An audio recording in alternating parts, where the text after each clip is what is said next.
Dance can be explored and experienced through culture, creativity, and movement. From traditional rhythms to soft, emotion-evoking styles, we can see how these dancers express themselves through dance.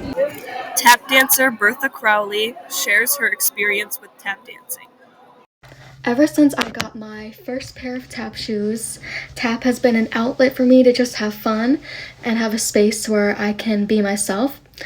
Tap dance has such a deep and meaningful history behind it, and also it has brought many good things into my life.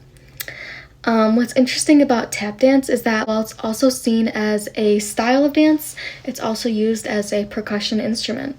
Bollywood dancer Serena Abraham shares her experience with Bollywood dance. Hi, my name's Serena, and Bollywood is a really facial expression and very movement-based dance. I've been doing it since I've been 2 years old. I feel like when people think about Bollywood, they see more or less like just the costumes, but a lot of work ethic, discipline, and style really goes into it.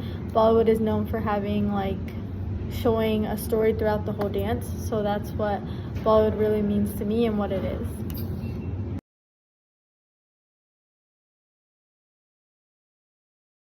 In Downers Grove with the Blueprint News Network, I'm Allison Maruka.